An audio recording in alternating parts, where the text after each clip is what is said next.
పరిశుద్ధాత్మ రాబోవు యుగమందైనను క్షమించని దేవుడా. పిల్లరా, పరిశుద్ధాత్మ దేవుడు రాబోవు యుగమందైనను క్షమించని దేవుడా.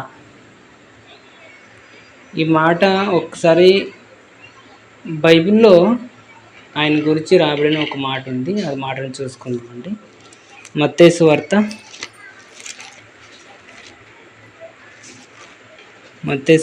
12వ అధ్యాయం 31-32 వచనాలు.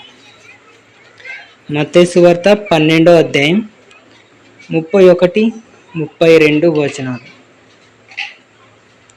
చదివి సాయం చేయండి. కాబట్టి నేను మీతో చెప్పునదేమనగా,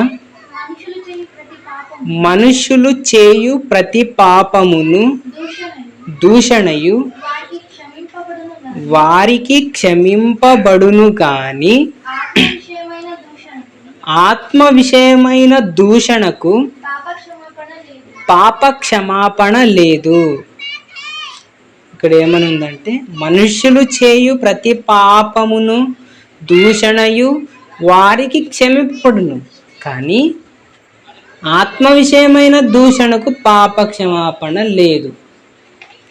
ఇక్కడ పాప క్షమాపణ లేదు అని. అలాగే కింద 32లో మనుష్య కుమారునికి విరోధముగా మాటలాడు వానికి పాప క్షమాపణ కలదు గాని పరిశుద్ధాత్మకు విరోధముగా మాటలాడు వానికి ఈ యుగమందైనను రాబోవు యుగమందైనను పాప క్షమాపణ లేదు.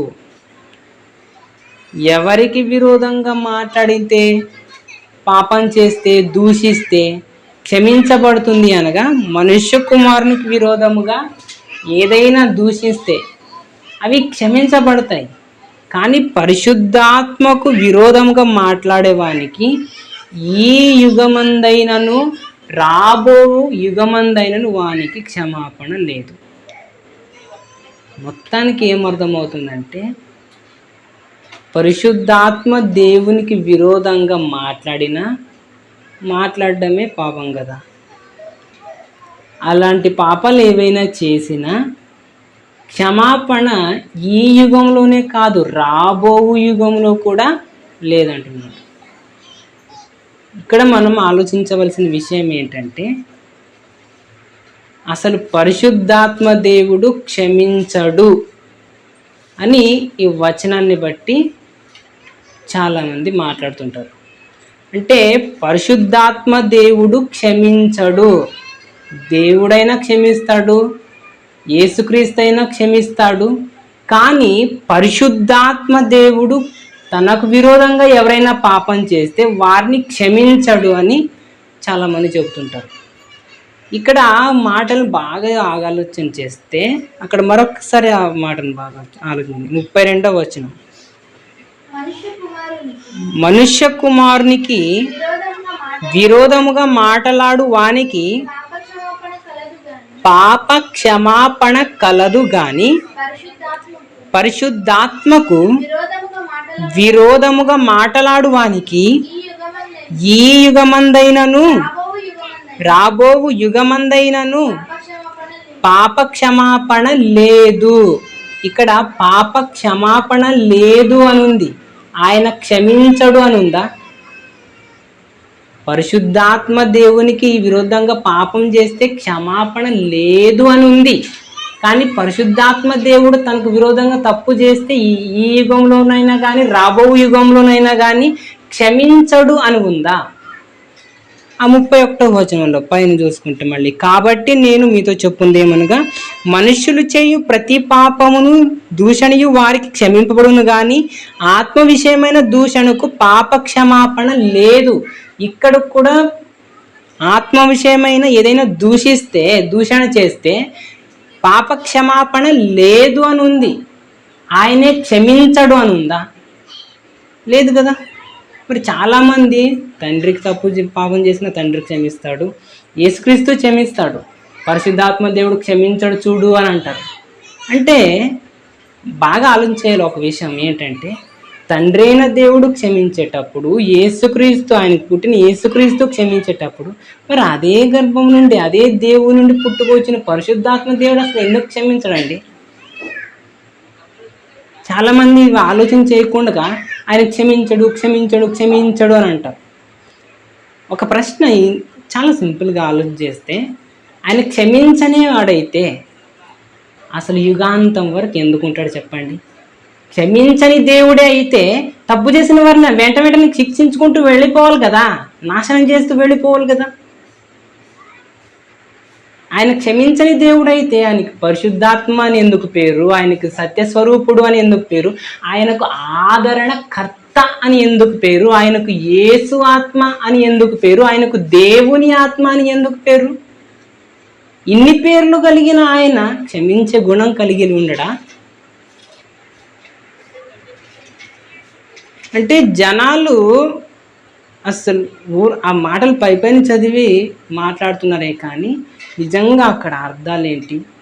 చిన్ని అక్షరాలు తేడాగా చదివినా కూడా భావం మారిపోద్ది. కొన్ని సందర్భాల్లో అక్షరాలు సరిగ్గానే చదివినా వాటి భావాన్ని ఆలోచన చేయకుండా పోతే అపార్థమైపోతుంది. ఇక్కడ పరిశుద్ధాత్మ దేవునికి విరోధంగా పాపం చేస్తే క్షమాపణ లేదు అని ఉంది. అంటే దాని అర్థం పరిశుద్ధాత్మ దేవుడే క్షమించడు అని అర్థమా? అలానే ఎందుకోవాలి? అలా అనుకుంటే ఆయన క్షమించే దేవుడు కాదా? ఆయన అసలు ఆయనకు క్షమాగుణమే లేదా?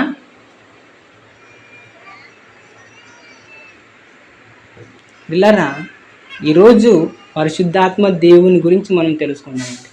మళ్ళీ ఇక్కడ ఇంకో విషయం ఏంటంటే, ఆలోచన చేయవలసిన విషయం ఏంటంటే 32వ వచనంలోనూ మళ్ళీ చదువుకుందాం. మనుష్య కుమారునికి విరోధముగా మాటలాడువానికి పాప క్షమాపణ కలదు గాని పరిశుద్ధాత్మకు విరోధముగా మాటలాడువానికి ఈ యుగమందైనను రాబోవు యుగమందైనను పాప క్షమాపణ లేదు. ఇక్కడ ఆ క్షమాపణకు కూడా టైం పీరియడ్ని ఇక్కడ మెన్షన్ చేసినట్టుగా దేవుడు మనం చూస్తున్నాం. అంటే ఏంటి? ఈ యుగమందైనను రాబోవు యుగమందైనను పాప క్షమాపణ లేదు అని ఉంది. ఇంతకీ ఆలోచించేద్దాం. మనుషులు పాపం చేస్తారు, చేస్తే పరిశుద్ధాత్మ దేవునికి విరుద్ధంగా పాపం చేస్తే క్షమాపణ లేదు. సరే, ఆ క్షమాపణ ఎంతవరకు లేదు అని అంటే ఈ యుగమందైనను లేదు, రాబోవు యుగమందైనను లేదు. ఒకసారి ఈ మాటని ఇలా చదువుకుంటే చాలా సింపుల్గా అనిపిస్తుంది. ఒక్కసారి ఆ మాటని ఆగి ఆలోచన చేద్దామండి. ఏ యుగమందైనను అంటే ఏంటి? యుగము అంటే ఏంటి? ప్రసన్న గారు కొత్తగా పాట కట్టారు కదా, 1000 ఏండ్లొక యుగమైన అని అంటే అర్థం 1000 సంవత్సరాలు కలిస్తేనే ఒక యుగం. 100 సంవత్సరాలు కాదు, మళ్ళీ 1000 అనగా మన భాషలో 1000. 1000 సంవత్సరాలైతేనే ఒక యుగం అంటారు.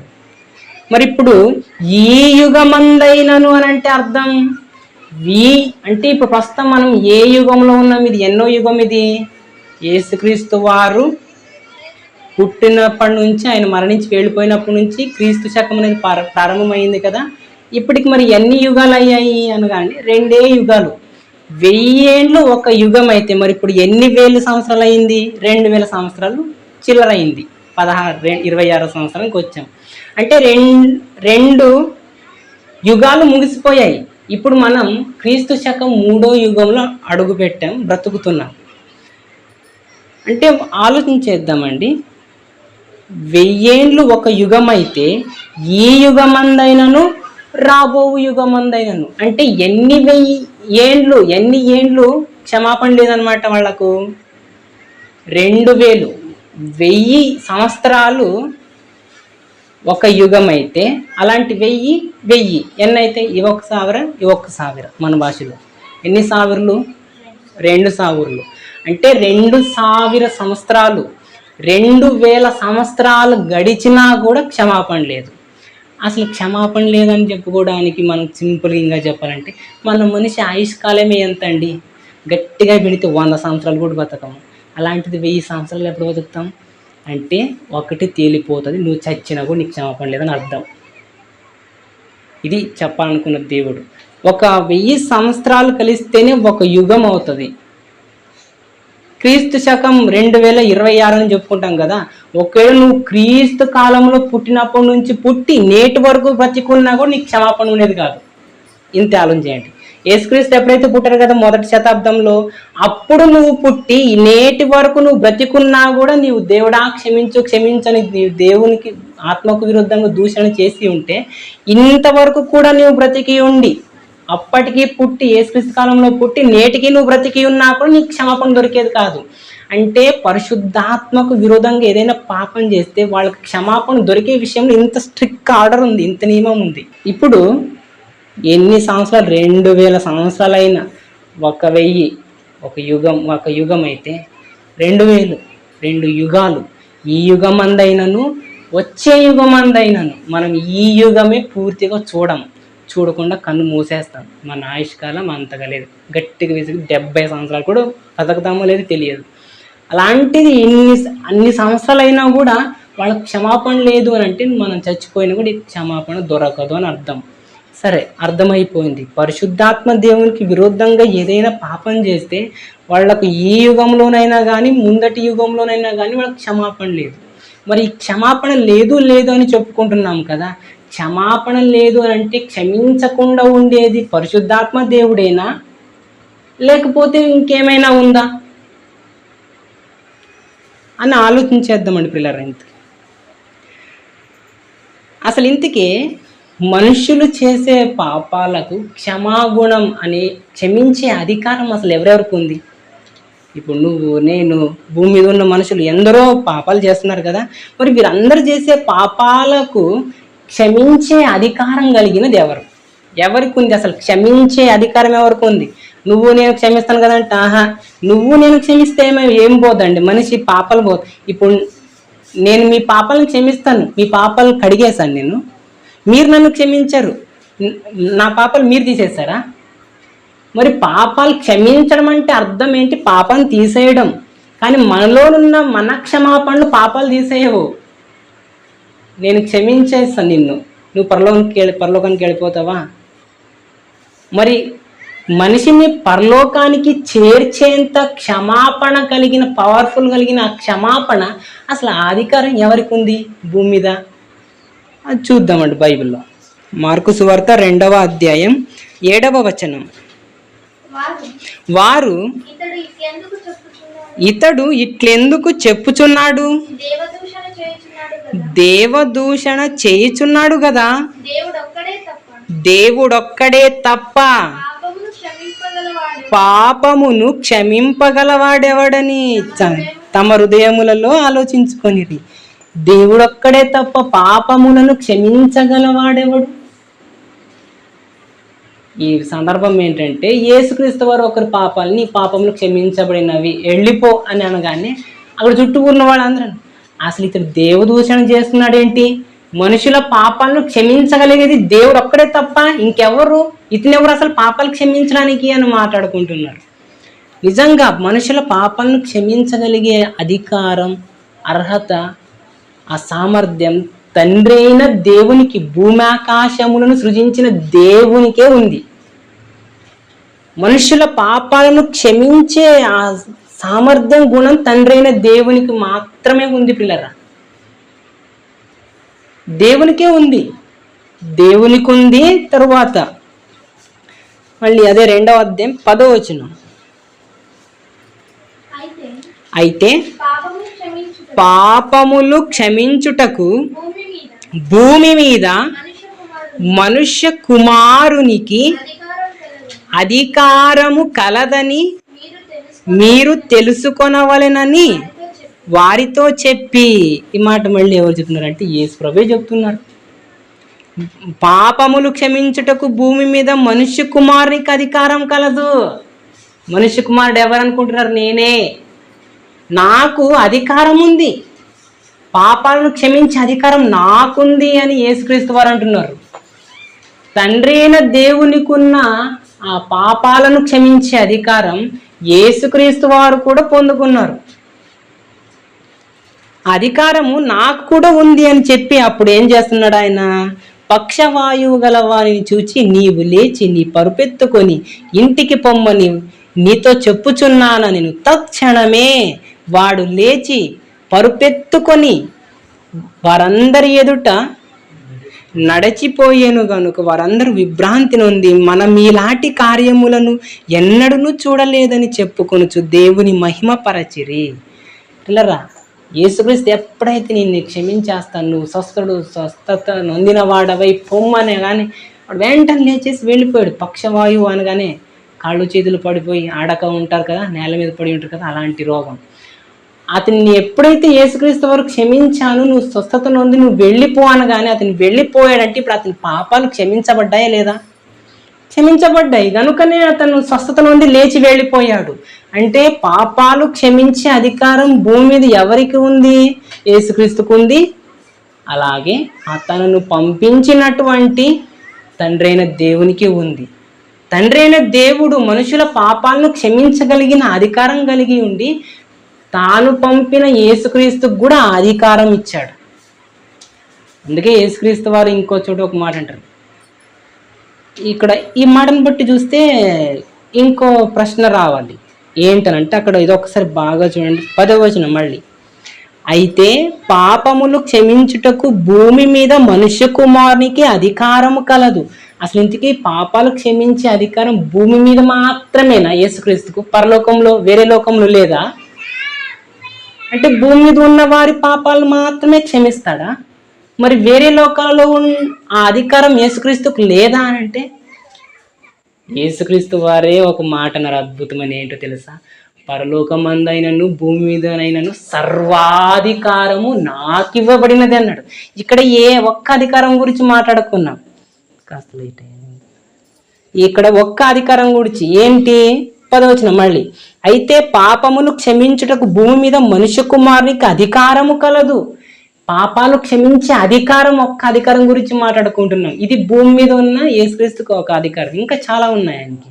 కానీ తర్వాత యేసుక్రీస్తు వారే చెబుతున్నాడు, అది భూమి మీదనైనా కానీ పరలోకంలోనైనా కానీ ఏ లోకంలోనైనా కానీ సర్వాధికారము నాకు ఇవ్వబడింది. సర్వ అధికారం అంటే ప్రతి విషయం. అది పాపాలు క్షమించేదా, మరి ఇంకేదైనా ఏ పనైనా కానీ ప్రతిదాని మీద సర్వము పైన అధికారం ఎవరికి ఇవ్వబడినది? యేసుక్రీస్తుకి. అది ఏ లోకంలోనైనా కానివ్వండి, క్షమించే అధికారం యేసుక్రీస్తు వారికి కూడా ఉంది. తండ్రి అయిన దేవుడు ఆయన సర్వాధికారి. ఆ అధికారాన్ని క్రీస్తుకు కూడా ఇచ్చేశాడు. అంటే ఇప్పుడు మనం ఆలోచన చేయాల్సింది ఏంటంటే, తండ్రి అయిన దేవుడు క్షమించే అధికారం కలిగిన దేవుడు. తరువాత పరిశుద్ధాత్మ యేసుక్రీస్తు వారు కూడా క్షమించే అధికారం కలిగిన వాడుగా కనిపిస్తున్నాడు. మరి ఆ తండ్రి అయిన దేవునికి కుమారునిగా ఆ క్షమించే అధికారం కలిగిన యేసుక్రీస్తుకు సహోదరుడుగా పుట్టుకొచ్చిన పరిశుద్ధాత్మ దేవుడు అసలు క్షమించడా? వాళ్లే క్షమించేటప్పుడు ఈయన ఎందుకు క్షమించడు? ఈయన ఎందుకు క్షమించడు? ఈయనకు అసలు క్షమాగుణం లేదనుకుంటారా? క్షమించలేనంత కఠినుడు అనుకుంటున్నారా? పరిశుద్ధాత్మ దేవుడు చాలా గొప్పవాడు. ఆయన చాలా క్షమిస్తాడండి. తండ్రి అయిన దేవుడు ఎంతగా క్షమిస్తాడో, యేసుక్రీస్తు వారు ఎంతగా క్షమిస్తారో, పరిశుద్ధాత్మ దేవుడు కూడా చాలా క్షమాగుణం కలిగిన వాడు.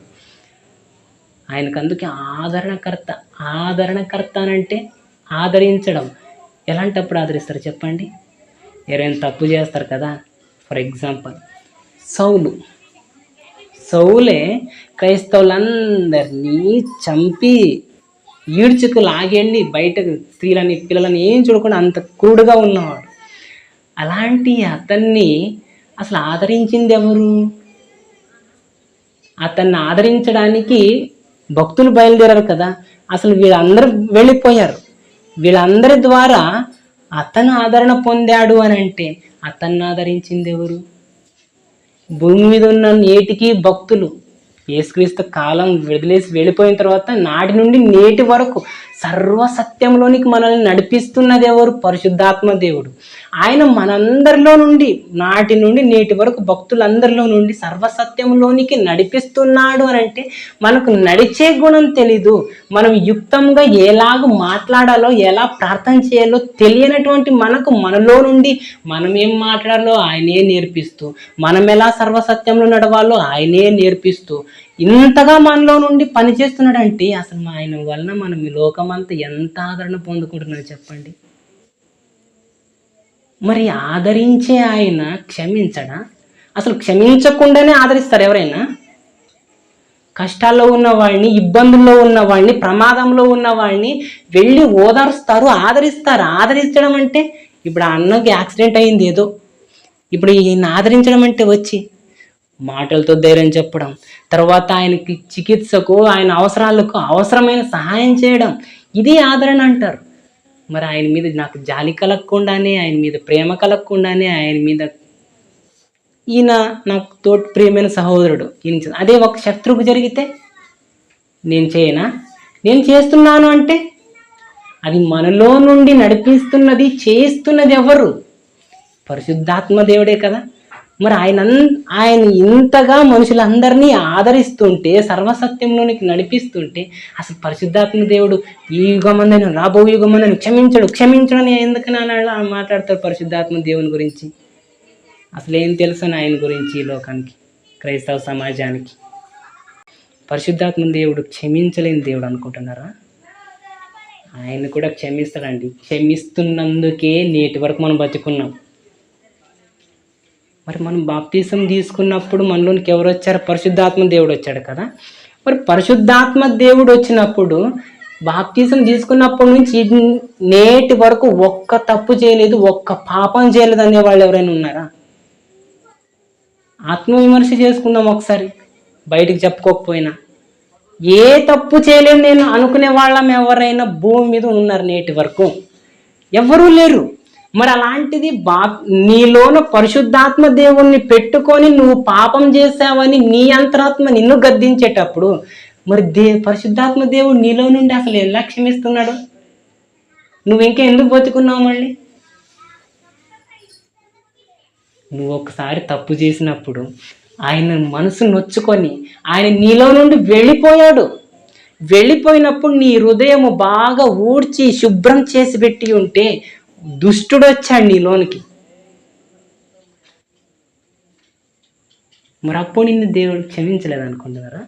మళ్ళీ నువ్వు నీ తప్పు నువ్వు తెలుసుకొని మళ్ళీ దేవుడా నన్ను క్షమించని దేవుని దగ్గర మొరపెట్టినప్పుడు, ఆయన సన్నిధిలో నువ్వు మోకరించినప్పుడు మళ్ళీ నీ హృదయాన్ని పవిత్రపరిచి నీలోనికి వచ్చి మళ్ళీ నీకు ఇలాంటి తప్పు చేయకూడదని బుద్ధి జ్ఞానములు నీలో నుండి నీకు నేర్పినది పరిశుద్ధాత్మ దేవుడు కాదా? ఆయన క్షమించకుండానే మనలో నుండి ఇన్ని తప్పులు చేస్తున్నా కూడా సరే నేను చేస్తున్నది తప్పు, ఇది చేయకూడదని మళ్ళీ వెలుగు వైపు ఎన్నిసార్లు వచ్చిన ఘటనలు లేవు మన క్రైస్తవ జీవితాలలో చెప్పండి. ఇంత జరిగినా కూడా పరిశుద్ధాత్మ దేవుడు క్షమించాడు. ఆయన రాబో యుగం అందైనా కూడా క్షమాపణ లేదు అని ఆయన గురించి ఎందుకు అలా మాట్లాడతారు? ఆ మాట అర్థం కాలేదు సమాజానికి, ఆ మాటను అర్థం చేసుకోలేదు వీళ్ళు. అక్కడ మళ్ళీ ఆ మాటను చూసుకుందామండి పిల్లలు. మత్తయి సువార్త 12:31. కాబట్టి నేను మీతో చెప్పున్నదేమనగా మనుషులు చేయు ప్రతి పాపమును దూషణయు వారికి క్షమింపబడును గాని ఆత్మ విషయమైన దూషణకు పాప క్షమాపణ లేదు. ఇక్కడ ఆత్మ విషయమైన దూషణకు పాప క్షమాపణ లేదు అనుంది, క్షమించడు అని లేదు. క్షమాపణ లేదు అని అంటే ఆయనే క్షమించడు అని అర్థం రాదు. క్షమించడు అన్నట్టుగా లేదు, క్షమాపణ లేదు అని ఉంది. అంటే చట్టం అలా ఉంది, అతనే క్షమించడని కాదు, జడ్జి గారే క్షమించడం అని కాదు. అతను క్షమించే మనసున్నా కానీ క్షమించకూడదు. ఎందుకు? చట్టం అలా ఉంది. నీకు అతని మీద తప్పు చేసే వారి మీద క్షమించే మనసున్నా కానీ చట్టం ఒప్పుకోదు అంటారు కదా. చట్టం మనకేమైనా చుట్టమా? బంధువుడని, తోబుట్టుడని, రక్తం పంచుకొని పుట్టిన వారని నిన్ను క్షమించి వదిలేయడానికి చట్టం మన ఇంటి మనం రాసుకున్న పుస్తకం కాదు కదా. జడ్జికైనా క్షమించే మనసు వచ్చిన కొడుకనే ఎవరో అను, కానీ చట్టం పరిశుద్ధాత్మ దేవుడు ఆయన క్షమించే గుణం కలిగి ఉన్నాడు ఆయన, కానీ క్షమాపణ లేదు. ఎందుకంటే అలాంటి చట్టము నియమం ఒకటి ఉంది. ఆ నియమం పెట్టినది ఎవరు అని అంటే పిల్లరా, ఎవరు పెట్టారో తెలుసా? తండ్రి అయిన దేవుడే పెట్టాడు. తండ్రి అయిన దేవుడే పెట్టాడు. అసలు దీన్ని మనం ఎలా అర్థం చేసుకోవాలి అని అంటే లూకా సువార్త 23:34 యేసు తండ్రి వీరేమి చేయుచున్నారో వీరెరుగరు గనుక వీరిని క్షమించమని చెప్పాను. అసలు ఈ మాట ఒక్కసారి బాగా గ్రహించాలి. ఇక్కడ ఎవరు ఎవరితో ఏమని చెబుతున్నారు? ఎవరు మాట్లాడుతున్న మాట ఇది? యేసుక్రీస్తు వారు. ఎవరితో మాట్లాడుతున్న మాట ఇది? తండ్రి అయిన దేవునితో మాట్లాడుతున్న మాట. ఏమని మాట్లాడుతున్నారు?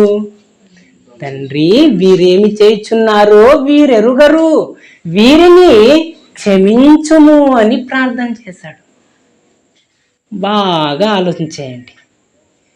ఇక్కడ క్షమించమని యేసుక్రీస్తు వారే తండ్రి అయిన దేవుణ్ణి అడుగుతున్నారు. ఎందుకు? క్షమించే అధికారం తనకుంది కదా, మరి తనే క్షమించవచ్చు కదా. ఇదెవరైనా ఆలోచన చేస్తారా? తనకు క్షమించే భూమి మీద మనుషుల పాపాలను క్షమించే అధికారం నాకు ఇవ్వబడినదని యేసుక్రీస్తు నాకు మనుష్య కుమారుని కలదని చెప్పింది ఇందాక మనం చూసుకున్నాం కదా. మరి మనుషుల పాపాలను క్షమించే అధికారం తనకు భూమి మీద ఉన్నప్పుడు మరి తనే తనను చంపిన వారిని క్షమించు తండ్రి, క్షమించవలసింది పోయి తండ్రి అని దేవుణ్ణి అడుగుతున్నాడు ఏంటి? మళ్ళీ యేసుక్రీస్తు క్షమించే అధికారం ఉంది, తను క్షమించాలి కదా. తను క్షమించకుండా దేవుడా నువ్వే క్షమించాలి. ఎందుకు దేవుడే క్షమించాలా? ఎందుకు దేవుడు క్షమించాలి? ఇది ఆలోచన చేయరు క్రైస్తవ సమాజం. అసలు దేవుడే ఎందుకు క్షమించాలనంటే పిల్లరా,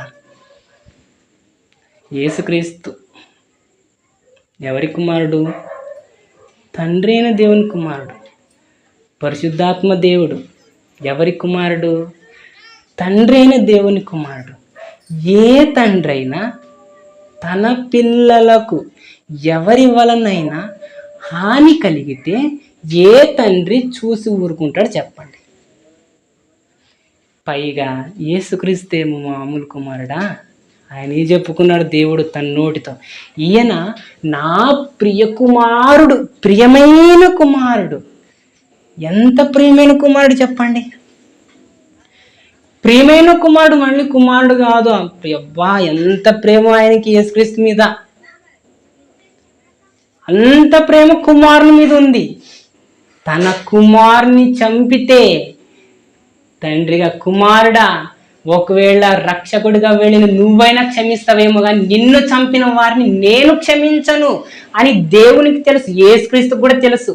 యేసుక్రీస్తుకు తెలుసు కనుకనే తండ్రిని వేడుకుంటున్నాడు. తండ్రి వీరేం చేసినారు, వీరెరుగరు, వీరిని క్షమించమని అడుగుతున్నాడు. అంటే దేవుడు ఒకవేళ నేను క్షమించమని తండ్రిని అడగకపోతే దేవుడు ఎక్కడ వీళ్ళని శిక్షిస్తాడో, ఎక్కడ వీళ్ళని నాశనం చేస్తాడో అని యేసుక్రీస్తుకు కూడా తెలుసు. అందుకే తండ్రి ఇదిగో వీరు నన్ను చంపేశారు, వీరు నన్ను శిక్షిస్తున్నారు, సిలువకు వేసేస్తున్నారు, వీరిని నేను క్షమిస్తున్నాను. ఒకవేళ నా చావును చూసి వీళ్ళు నన్ను ఇంత క్రూరంగా ఇంత కఠినంగా నన్ను చంపుతున్న తీరును చూసి ఒకవేళ నువ్వు బాధపడి కోపగించుకొని నువ్వు వాళ్ళని చంపేస్తావేమో అని తండ్రి నువ్వు క్షమించి, వీళ్ళకి తెలియదు, వీళ్ళకి తెలియజేస్తున్నారు తండ్రి అని.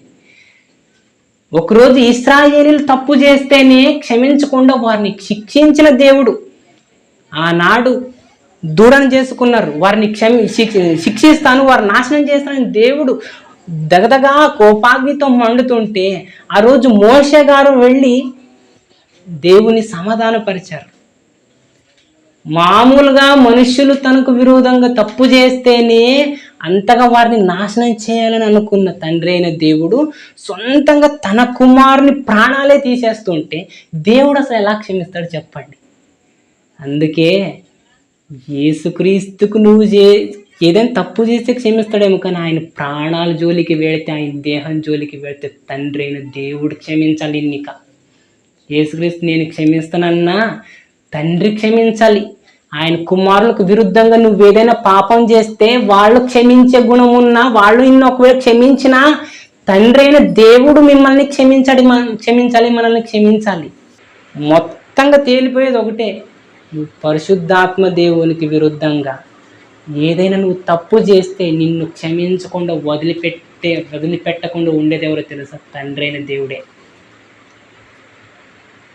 ఆ దేవుడే, ఏ పరిశుద్ధాత్మ దేవునికి విరుద్ధంగా నువ్వు ఏదైనా తప్పు చేస్తే, పాపం చేస్తే నీకు క్షమించను. నిన్ను ఈ యుగం మందైనా కానీ, రాబో యుగం మందైనా కానీ, 1000 సంవత్సరాలైనా కానీ, 2000 సంవత్సరాలు కానీ, నిన్ను మాత్రం నేను క్షమించను. తండ్రి అయిన దేవుడే క్షమించడం పిల్లలు వదిలిపెట్టాడు. ఎందుకంటే ఆయనకు తన పిల్లలంటే అంత ఇష్టం. ఆయనకి యేసుక్రీస్తు వారు పరిశుద్ధాత్మ దేవుడు, ఆయనకి ప్రాణం పిల్లలు. వీళ్ళ ప్రాణాలు తీసేస్తే ఆయన ప్రాణం ఎలా ఉంటుంది చెప్పు? ఇక్కడ ఆయన మీద దెబ్బలు పడుతుంటే అక్కడ ఆయన కొట్టినట్టు. యేసుక్రీస్తే అన్నారు కదా, ఇక్కడ ఎవరైనా క్రైస్తవుల్ని శిక్షిస్తే ఎవరిని శిక్షించినట్టు? సౌలుకు అంటున్నాడు, సౌలా నీవెలా నన్ను శిక్షించుచున్నావు, నీవెలా నన్ను హింస పెట్టుచున్నావు? యేసుప్రభు అన్నారు, అతన్ని హింసిస్తున్నదేదో, ఆయన కఠినంగా నడుచుకుంటున్నదో చంపుతున్నది క్రైస్తవులనైతే యేసుక్రీస్తు వారు అన్న మాట ఏంటి? నీవు నన్నెలా హింస పెట్టుచున్నావు, నన్నెలా నువ్వు ఇంత కఠినంగా హింసిస్తున్నావని అన్నాడు. అంటే క్రైస్తవుల్ని హింసిస్తేనే, వారిని చంపితేనే యేసుక్రీస్తుకు కొట్టినట్టయితే, యేసుక్రీస్తునే చంపుతుంటే, యేసుక్రీస్తునే కొడుతుంటే తండ్రిని దేవుని కొట్టినట్టు కదా. అందుకే తన కుమారులకు పడే ప్రతి దెబ్బ, తన కుమారులకు పడే ప్రతి నింద, తన కుమారులకు పడే ప్రతి దూషణ అది దేవునికి తగులుతుంది. వారికి క్షమించే గుణమున్నా వాళ్ళు క్షమిస్తారేమో. నాకు క్షమించే గుణం ఉంది, కానీ నేను నా కుమారుడు, నాకు వాళ్ళంటే ఇష్టం అంటావా అను, చేస్తావా చెయ్యి. నువ్వు చేసే ప్రతి పాపాలకు ఆయన క్షమిస్తాడేమో, కానీ నువ్వు ఏం చేసినా క్షమిస్తాడు. నా కుమారుని జోలికి నువ్వు వస్తే నిన్నెప్పటికీ క్షమించను. ఎందుకండి? ఇప్పుడు ఇంకా ఆలోచించాలంటే ఇంకొక విషయం, యేసుక్రీస్తును చంపుతున్న వారిని తండ్రైన దేవుడు క్షమించడేమో నా చావును చూసి వీరిని అని. అందుకే వెంటనే యేసుక్రీస్తు తండ్రికి మొరపెట్టాడు, తండ్రి వీరిని క్షమించున్నారు, వీళ్ళకి తెలియజేస్తున్నారు, నన్ను చంపుతున్నారు కదా అనేసి. ఒకవేళ నేను క్షమించవచ్చు, కానీ నువ్వు క్షమించడం ముఖ్యం వీళ్ళని. అందుకే నువ్వు క్షమించినన్నా, నేను క్షమించడం కంటే నువ్వు క్షమించడం ముఖ్యం. అందుకే నువ్వే క్షమించు, వీళ్ళు తెలియజేస్తున్నారు అని యేసుక్రీస్తు వారు మొరపెట్టారు. మొరపెట్టినందుకే తండ్రి కుమారుని మాటను కాదనకుండా వారిని క్షమించాడు ఆ రోజు. మరి యేసుక్రీస్తు విషయంలో ఆయన చేసిన ఆ ప్రాణహానికి, చంపుతున్న వారిని, దానికి సపోర్ట్గా నిలిచిన వారందరినీ నాశనం చేయకుండా దేవుడు క్షమించి ప్రాణాలతో వదిలేశాడు.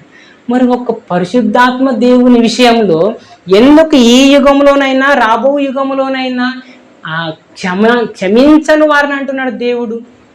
క్షమాపణ లేదు అని దేవుడు ఎందుకు అంటున్నాడు అంటే, ఆయన ఎంతకాలం అండి సహిస్తున్నదో తెలుసా పరిశుద్ధాత్మ దేవుడు? ఈ భూమి అంతమయ్యేంత వరకు, మొదటి శతాబ్దం నుండి ఈ భూమి ఎన్ని సంవత్సరాలు, ఎన్ని వేల సంవత్సరాలు ఇంకా నిలిచి ఉంటుందో అంతవరకు పుట్టుకొచ్చే ప్రతి ఒక్క మనిషి, వాళ్ళు చేసే ప్రతి ఒక్క పాపాలన్నిటినీ క్షమిస్తూ భరిస్తూ, వారిని ఓదారిస్తూ, అసలు తప్పు త్రోవలు నడుస్తుంటే సత్యమైన మార్గంలో ఎలా నడవాలో నడిపిస్తూ, వాళ్ళు లోనే ఉండి ఎలా మాట్లాడవాలనో, ఎలా మొరపెట్టవాలనో లోపలే మనకందరికీ నేర్పిస్తూ, ఇంత బాధపడుతున్న ఆయన్ని ఇంత సహిస్తున్న ఆయన్ని ఇంకా బాధ పెడితే ఆ దేవుడు ఎలా తట్టుకుంటాడు చెప్పండి.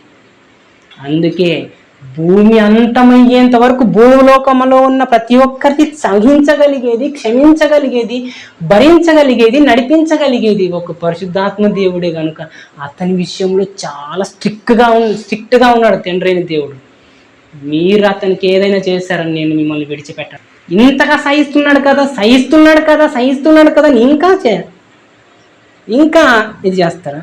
చాలామంది ఉంటారండి, అనిపించుకుంటారు కదా అనేసి అనిపించుకునే వారిని అంటుంటారు పదే పదే. చేసేవారికి అన్నీ చెప్తారు, అనిపించుకునే వారిని అన్నీ అంటారు. పరిశుద్ధాత్మ దేవుడు అనిపించుకుంటున్నాడు కదా, సహిస్తున్నాడు కదా అనేసి ఆయనకు విరుద్ధంగా దూషణ మాటలు వస్తే, ఆయన్నే నిందిస్తే, ఆయన గురించి తప్పుగా మాట్లాడితే తండ్రిని దేవుడు ఎలా ఊరుకుంటాడు? క్షమించి నీ పాపాలన్నీ కడుక్కొని రక్షణ పొందాలి అంటే తండ్రి అయిన దేవుడు క్షమించాలి. ఆయన క్షమించాలంటే నువ్వు పరిశుద్ధాత్మ దేవునికి విరుద్ధంగా ఏ మాట మాట్లాడకుండా బ్రతకాలి. నీ నాలుకను హద్దులో పెట్టుకో. జాగ్రత్తగా తప్పుగా నోరు జారి ఏం పడితే అది మాట్లాడేస్తున్నారు జనాలు పరిశుద్ధాత్మ దేవుని గురించి. ఆయన అలా, ఆయన ఇలా మరియమ్మలోనికి పరిశుద్ధాత్మ పరిశుద్ధాత్మ వలన ఆమె గర్భవతి అయిందంట, కుమారుని కన్నదంట. ఈ మాటను చాలా అసభ్యంగా చిత్రీకరించిన అన్యజనులు, హేతువాదులు, క్రైస్తవులు అంటే, బైబుల్ అంటే, క్రీస్తు అంటే పడని వారు ఎందరో పరిశుద్ధాత్మ దేవుని గురించి తప్పుగా మాట్లాడారు. వాళ్ళందరినీ క్షమిస్తాడంటే దేవుడు క్షమించడు. చాలా ఘోరంగా ఆయన గురించి మాట్లాడుతున్నారండి.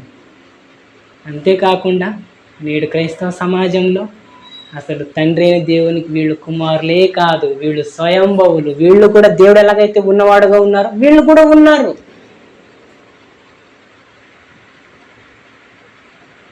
అని తండ్రి అయిన దేవునికి వీళ్ళకున్న సంబంధాన్ని తెంచేస్తున్నారు. అసలు వీళ్ళు పుట్టనే లేదు, వీళ్ళు స్వయంభవులు అంటే తండ్రి కుమారుల బంధాన్ని అసలు తెంపేసినట్టే కదా. ఇలా వాళ్ళ గురించి ఇన్ని లేనిపోని మాట్లాడుతుంటే వాళ్ళ మీద ఇన్ని దూషణ డైరెక్ట్గా అనట్లేదు. పరిశుద్ధాత్మ యేసుక్రీస్తు గురించి చర్చ మాత్రమే సమాజంలోనికి, సోషల్ మీడియాలోనికి వచ్చింది. పరిశుద్ధాత్మ దేవుని గురించి పెద్దగా రాలేదు. అలా అని యేసుక్రీస్తుని కదా అన్నదేనంటే పరిశుద్ధాత్మ దేవునికి అది వర్తించదా? ఆయనే యేసుక్రీస్తునే దేవుని కుమారుడు కాదు అని అన్నారు. నేను దేవుని కుమారుని, నేను ఆయన పుట్టాను, ఆయన నా తండ్రి అని ఎన్నిసార్లు మొరపెట్టిన ఆయన్నే దేవుని కుమారుడు కాదంటున్నారు. మరి ఈయన వచ్చి పెద్దగా ప్రజల్లో భౌతిక రూపంతో కనబడలేదే, మనుషుల కంటికి దృశ్యం కాలేదే, ఆయన నేరుగా ఎవరితోనూ మాట్లాడలేదే, ఆయన మాట్లాడిన దర్శనంలోను స్వప్నంలోనే కదా. మరి అలాంటి ఆయన్ని వీళ్ళు చీపుగా తీసి పారేయరు అనడానికి ఆధారం ఏంటి చెప్పండి? పరిశుద్ధాత్మ దేవుణ్ణి అన్యజనులు, క్రైస్తవంలో ఉన్న వారందరూ ఆయన్ని పట్టించుకోకుండా ఆయన గురించి తప్పుగా డైరెక్ట్గాను ఇండైరెక్ట్గాను ఆయన్ని దూషణ పాలు చేస్తున్నారు. ఇలాంటి వారికి క్షమాపణ ఉంటుందా అంటే ఉండదు. ఎన్ని యుగాలు, 1000 ఏండ్లు ఒక యుగం అయితే ఈ యుగమందైనను రాబో యుగమందైనను ఈ 1000 సంవత్సరాల్లోనైనా కానీ వచ్చే 1000 సంవత్సరాలైనా 1000 సంవత్సరాలు నువ్వు బ్రతకగలవా? 70 నీకు గ్యారెంటీ లేదు. అంటే నువ్వు చచ్చిపోయే నీ తరాలు ఎన్ని 10 తరాలు వచ్చినా, 100 సంవత్సరాలకు ఒక తరం అనుకుంటే 20 తరాలు అనుకుందాం. 20 తరాలు వచ్చినా కూడా నీకు క్షమాపణ లేదు అనేస్తున్నాడు దేవుడు. కనుక పిల్లరా, పరిశుద్ధాత్మ దేవుడు చాలా సెన్సిటివ్ అండి. అందుకే పరిశుద్ధాత్మ దేవుని గురించి ఒక మాట నడతండి. ఆ మాటను చూసుకొని ముగించుకుందాం. అది ఎఫెసీ పత్రిక 4వ అధ్యాయం 30వ వచనం. దేవుని పరిశుద్ధాత్మను దుఃఖపరచకుడి. ఏమనుంది ఇక్కడ? దేవుని పరిశుద్ధాత్మను దుఃఖపరచకుడి. ఎందుకు?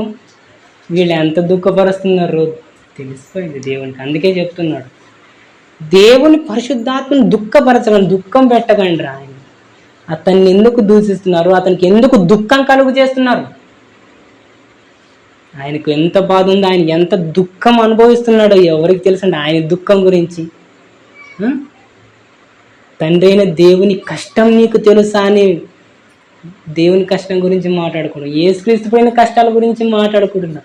కానీ పరిశుద్ధాత్మ దేవుడు ఎంత దుఃఖం అనుభవిస్తున్నాడో, ఆయనకి ఎన్ని కష్టాలు ఉన్నాయో ఎవరు ఆయన గురించి తెలుసుకుంటున్నారు చెప్పండి?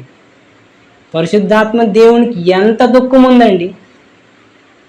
అందరూ మాట్లాడుతుంటారు, ఓ లోకంలో లేని దుఃఖాలు కష్టాలన్నీ వీళ్ళకే ఉన్నాయనేటట్టు బాధపడుతుంటారు. ఏదైనా సమస్యలు వస్తే, ఏవో సమస్యలు వస్తే అంతగా బాధపడిపోతుంటారు. మరి భూమి మీద ఉన్న సకల జనులందరినీ సర్వసత్యంలోనికి నడిపించాలి అని అంటే అందరి మనసులు, అందరి హృదయాలు, అందరి తలాంపులు ఒకేలాగా ఉంటాయా? అందరి నాలుకలు ఒకేలాగా ఉంటాయా? అన్ని నాలుకలు ఆయన్ని స్వీకరిస్తాయా? అన్ని తలాంపులలో ఆయన ఉంటాడా? మరి అలాంటిది ఆయనకి ఎంత దుఃఖం ఉంటుంది చెప్పండి? పరిశుద్ధాత్మ దేవుడు అందుకే ఆయన దుఃఖపడుతున్నాడు. ఆయన దుఃఖపరచకండి. ఆయన బాధపడితే మనకు బాధ తప్పదు. గనుక పిల్లరా, పరిశుద్ధాత్మ దేవుని కష్టం, ఆయన దుఃఖం మనం తీర్చే వారంగా ఉండాలి. ఆయన దుఃఖకు పాత్రులుగా మనం కాకూడదు.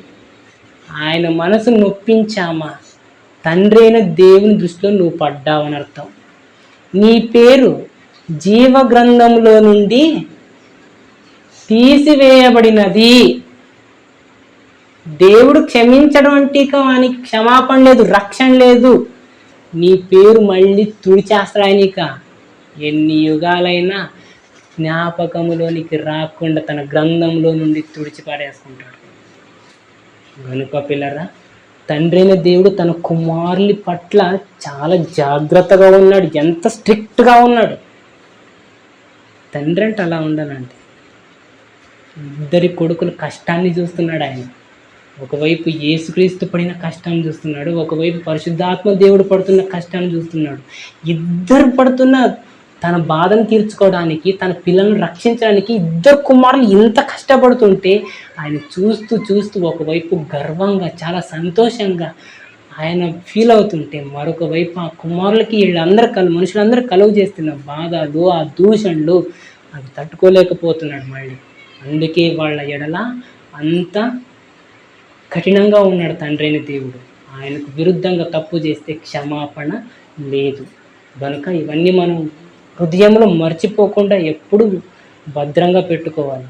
పరిశుద్ధాత్మ దేవుణ్ణి, యేసుక్రీస్తుని, తండ్రి అయిన దేవుణ్ణి, వీరి ముగ్గురిని సంతోషపరిచే వారంగా, వారి ఆనందానికి కారకులుగా మనం మారాలని కోరుకుంటున్నాం పిల్లరా.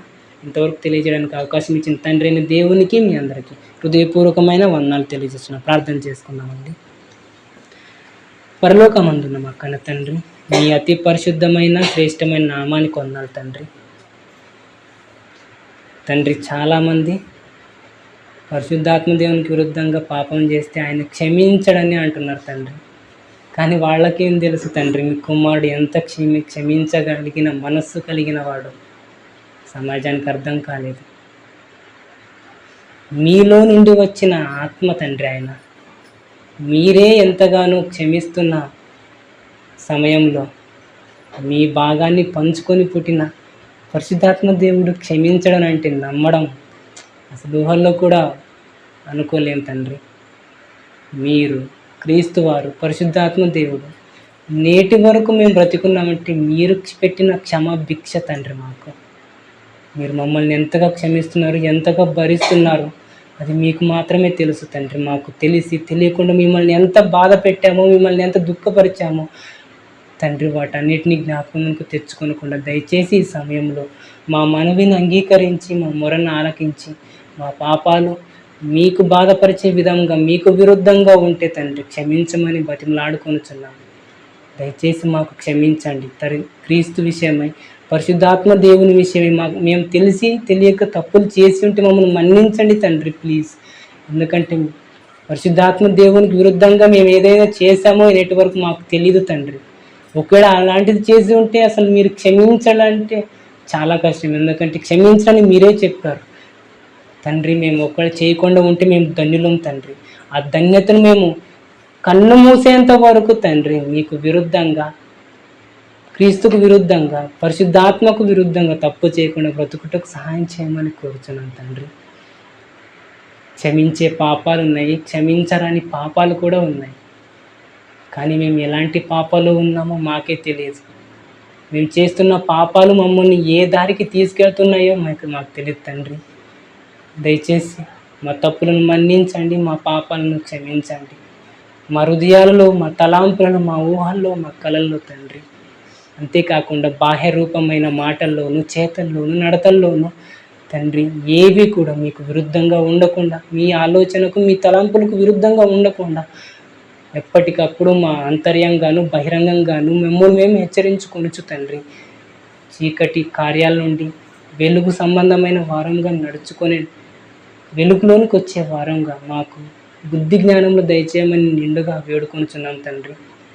మా సంఘం అంతటినీ దీవించండి తండ్రి. మేము చిన్న మందగా ఉన్నా కూడా మీ మనసును అర్థం చేసుకునే సామర్థ్యాన్ని మాకు అందరికీ దయచేయండి. సంఘంలో ఎన్ని సమస్యలు ఉన్నా, ఎన్ని ఇబ్బందులు ఉన్నా, ఎందరు వచ్చినా ఎవరు రాకపోయినా తండ్రి, మా హృదయాలు మీ హృదయం నుండి వేరు కాకూడదు. మా నమ్మకాలు మీ నమ్మకాలతో తండ్రి ఎల్లప్పుడూ అతుక్కుబడిపోవాలి. మీ మీద అపనమ్మకం ఉండకుండా మమ్మల్ని క్షమించండి తండ్రి. మాలో ఒకవేళ అలాంటి ఆలోచనలు మేము కలిగి ఉంటే అవన్నీ ఇప్పటి నుంచి తుడిచి వేసుకొని తండ్రి మీ సన్నిధిలో క్షమించమని మనసారా ఒప్పుకొని తండ్రి తప్పులకు పాపాలకు దూరంగా నిలబడలాగని సహాయం అందించమని మీ పాదాల చెంత వేడుకొంచండి. మీరందరూ క్షమించే దేవుడు తండ్రి. తండ్రిగా మీరు కుమారులుగా యేసుక్రీస్తు పరిశుద్ధాత్మ దేవుడు మీలాంటి గుణాలు మేము కలిగి ఉండలాగా మాకు నేర్పించమని కోరుచున్నాం. ప్రేమ, క్షమించే గుణం, సహనం ఇవి చాలా గొప్పవి తండ్రి. వీటిని మేము కలిగి ఉండటకు మాకు ఎల్లప్పుడూ నేర్పించమని పాదాల చెంత వేడుకొనొచ్చు. ఆ సంఘాన్ని, సంఘ పెద్దలు, నాయకులు, విశ్వాసులు, చెల్లెళ్ళు, అక్కలు, అన్నలు, తమ్ముళ్ళు, ముఖ్యంగా యవనస్తులుగా ఉన్న మా అందరినీ తండ్రి మీరు కాపాడమని కోరుచు పిల్లల విషయమై కూడా ప్రార్థిస్తున్నాం. ఆ పిల్లలు కూడా తండ్రి దూరం అవుతున్నారు, వారిని కూడా జ్ఞాపకం చేసుకొని మీ సన్నిధిలో నిలబడి మనసును వారికి దయచేయమని పాదాల చెంత వేడుకొనొచ్చు. క్రీస్తు వారి నామమున ప్రార్థన మీకు సమర్పిస్తున్నాము తండ్రి. ఆమేన్.